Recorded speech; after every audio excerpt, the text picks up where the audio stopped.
Halo semuanya, saya Widodo Kosartomo dari Universitas Tarumanegara. Kita akan mempelajari bagian dari materi kuliah teknologi bahan konstruksi, yaitu tentang semen.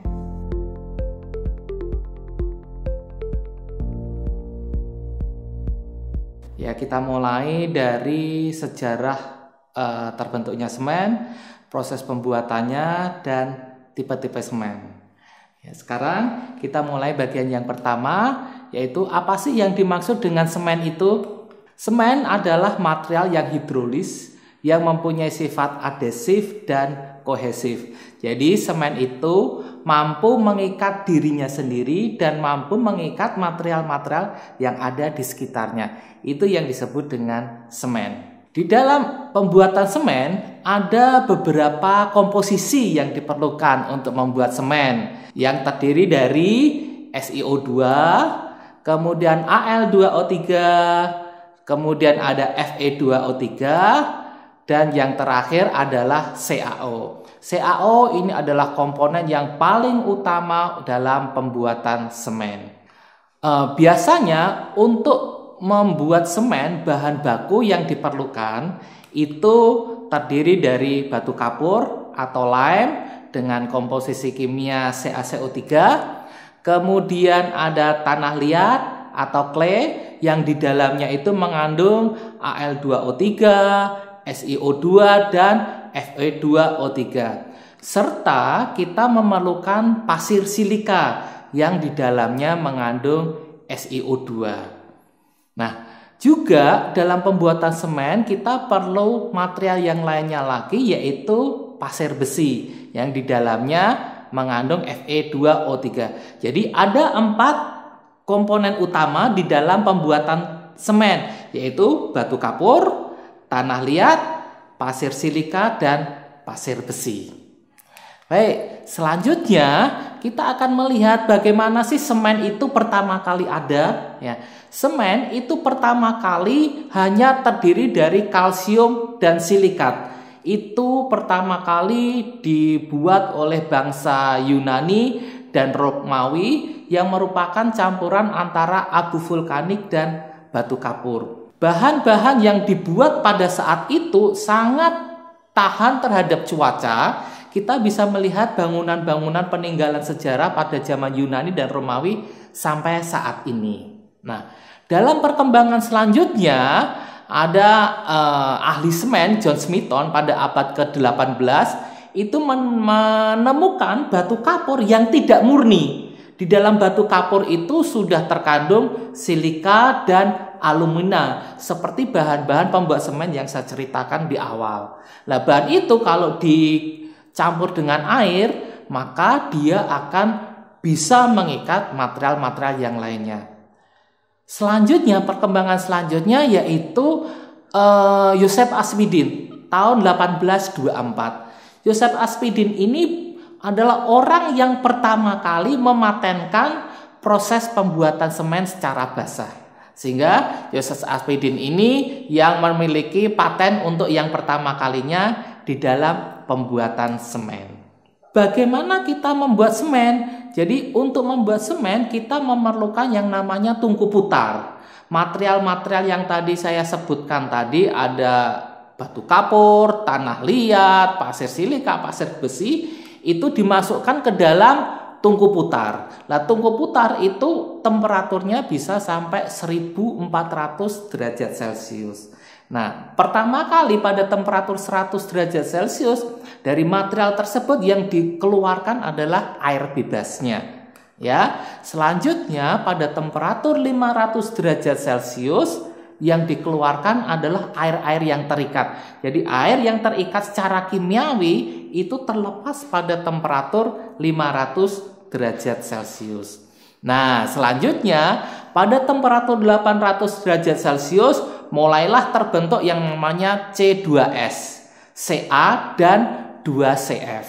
Nah, kemudian temperatur meningkat lagi menjadi 900 derajat Celcius, yaitu pelepasan CO2, dimulai pelepasan CO2 dari CaCO3 batu kapur tadi. Kemudian di CaCO3 itu mulailah terbentuk C3A dan C4AF. Selanjutnya, pada temperatur 1200 derajat Celcius, mulailah terbentuk C3A-nya itu maksimal. Kemudian C4AF juga terbentuk maksimal dan C2S terbentuk juga secara maksimal. Nah, komponen terakhir yang terbentuk pada secara maksimal itu pada temperatur 1260 derajat Celcius, yaitu C3S. Nah, C3S itu nanti yang sangat berperan di dalam proses pengikatan dan kekuatan semen. Setelah 1260 masuk ke 1450, di mana CaO yang berasal dari CaCO3 semuanya terlepas, habis berubah menjadi CO2 dan CaO. Nah, itu di temperatur 1450 derajat Celcius.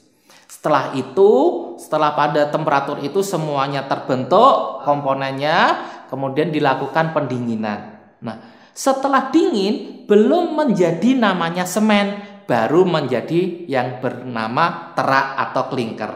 Nah, klinker itu nanti kita sambung lagi, kita campur lagi, kita giling lagi dengan gypsum. Nah, itulah nanti yang disebut dengan semen. Nah, gypsum itu berfungsi untuk mengatur waktu ikat semen.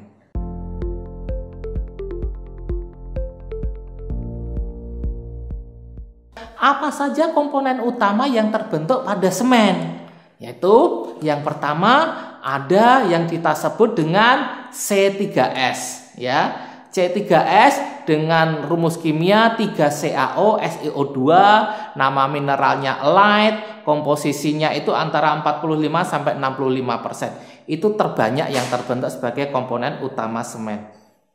Selanjutnya yang terbentuk adalah C2S atau 2CaO SiO2 dengan nama mineral belait. Jumlahnya itu kurang lebih antara 10 sampai 30%. Komposisi yang ketiga yang terbentuk adalah C3A. 3CaO Al2O3, mineral kita sebut dengan aluminat, komposisinya 5 sampai 12%. Dan yang terakhir adalah C4AF, 4CaO Al2O3, Fe2O3 dengan nama mineral kita sebut sebagai ferrit, komposisinya 6 sampai 12%. Selain komposisi utama tersebut, masih ada komposisi-komposisi minor, tetapi itu tidak berpengaruh pada sifat-sifat fisik semen atau sifat kimia semen secara umum. Nah, kalau kita perhatikan, ya, kita bisa lihat di dalam gambar di sini, kita bisa melihat bahwa C3S, kalau kita melihat semen itu menggunakan mikroskop elektron, kita bisa melihat bahwa C3S itu berwarna abu-abu. Kemudian kita bisa melihat juga di sana C2S abu-abu, tapi di dalamnya ada bercak-bercak hitamnya. Kemudian kalau C3A warnanya juga abu-abu tapi jauh lebih gelap. Kemudian C4AF warnanya lebih terang, abu-abu juga tapi warnanya ke arah putih. Nah, bercak-bercak hitam di dalam SEM ini, kalau kita lihat semen dengan menggunakan SEM, di sana ada bercak-bercak hitam, itu menunjukkan rongga yang ada di dalam semen. Nah, itu C3S. Nah, ini kalau kita menggunakan nama mineral, kita juga bisa melihat Light itu C3S, Belait itu C2S, Ferrit itu Fe2O3, dan aluminat tetrakalsium aluminat itu Al2O3. Nah, masing-masing komponen utama itu memiliki kegunaan, ya, masing-masing kegunaannya berbeda-beda. Misalkan nih C3S itu bisa mengeras dalam beberapa jam. Jadi setelah dia bertemu dengan air, semen bertemu dengan air, maka C3S ini akan mengeras untuk yang pertama kali dengan melepaskan sejumlah panas. Nah, C3S ini adalah komponen penting di dalam proses pembentukan semen. Pada usia 0 sampai 14 hari itu adalah masa-masa pertumbuhan C3S di mana kekuatan beton semakin bertambah kuat. Setelah itu akan ditambah lagi dengan C2S. C2S itu juga menunjang kekuatan semen, tetapi dia tidak sebesar ya C3S, dia ada di meningkatkan kekuatan semen pada umur di atas 14 hari. Nah, kemudian kalau C3A yang terdapat di dalam semen itu hidrasinya sangat cepat, panas yang dikeluarkannya sangat tinggi, sehingga dia menyumbang panas hidrasi yang paling besar, C3A. Nah, C3A ini berfungsi untuk mencegah terjadinya serangan kimia dari luar, terutama dari sulfat. Nah, yang terakhir adalah C4AF. Ini tidak mempunyai fungsi terhadap kekuatan, tetapi mempunyai fungsi terhadap keawetan beton. Nah, itu adalah 4 unsur utama beserta dengan 4 kegunaannya. Ya, masing-masing mempunyai tugas sendiri-sendiri.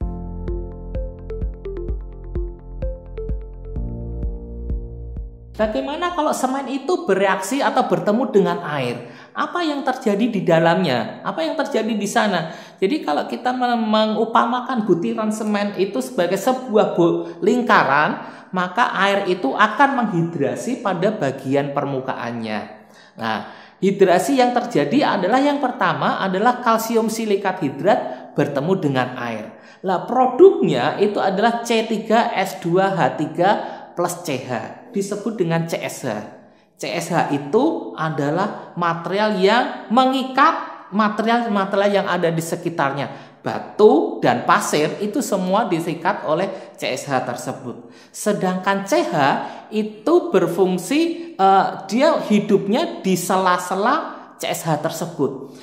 CH ini mempunyai dualisme fungsinya. Kalau dia bertemu dengan pasangan yang baik, maka dia akan memperkuat semen. Tetapi kalau dia bertemu dengan pasangan yang tidak baik, maka dia akan berfungsi memperlemah semen. Itu fungsi CH. Nah, CH nanti akan kita bahas lebih lanjut di sesi berikutnya. Nah, sekarang setelah C3S yang selanjutnya adalah C2S. Ya, C2S itu juga hampir sama tadi fungsinya untuk memberi kekuatan pada semen, tetapi dengan volume yang lebih sedikit. Nah, setelah C3S, C2S, kemudian, nah kita lihat struktur mikronya. Kalau kita melihat di sana bahwa gambar struktur mikro itu CSH itu bentuknya seperti bulu babi. Kita lihat bentuknya rintik-rintik ada di sana. Tetapi kalau CaOH bentuknya seperti flake. Jadi seperti kepingan-kepingan. Dia menyisip di antara CSH seperti Anda lihat pada gambar struktur mikro berikut. Ya. Nah, ini kalau kita perjelas CaOH bentuknya seperti ini. Ya, kita bisa melihat kepingan-kepingannya melalui gambar SEM atau scanning elektron mikroskopi yang kita perbesar sampai 10.000 kali. Nah, selanjutnya yaitu trikalsium aluminat. Trikalsium aluminat ini ditambah dengan gypsum, ditambah dengan air membentuk etringit. Pada saat proses pembentukannya, etringit ini kondisinya stabil.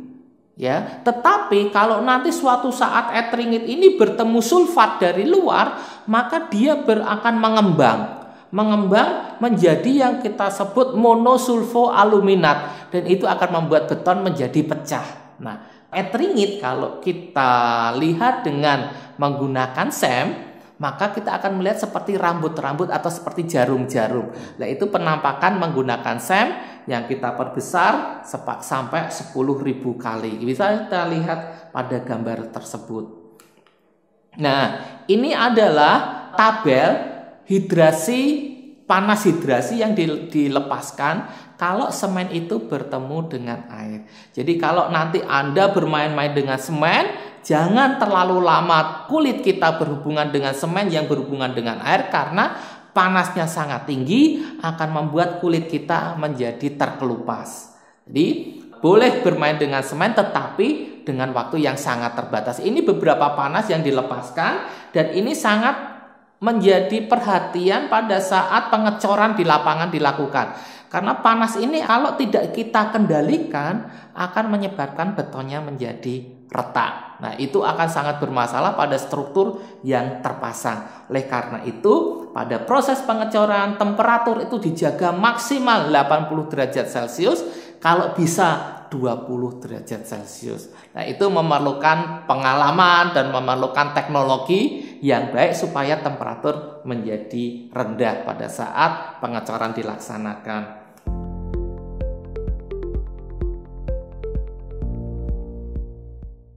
Menurut ASTM 105C150 kita mengenal ada 5 kategori atau 5 tipe. Tipe pertama yang kita sebut dengan OPC atau Ordinary Portland Cement. Itu semen yang kita kenal secara umum, yaitu penggunaannya secara umum, tidak ada syarat-syarat khusus. Semen tipe 2 itu yang penggunaannya memerlukan ketahanan terhadap sulfat dan panas hidrasi yang sedang. Sedangkan semen tipe 3 adalah semen yang penggunaannya memerlukan kekuatan yang tinggi pada fase permulaan setelah pengikatan terjadi. Jadi tipe 3 itu kekuatannya sangat cepat sekali. Kemudian ada semen tipe 4. Ya, semen tipe 4 dalam penggunaannya memerlukan panas hidrasi yang rendah. Nah, biasanya ini untuk pembetonan yang sangat besar sekali.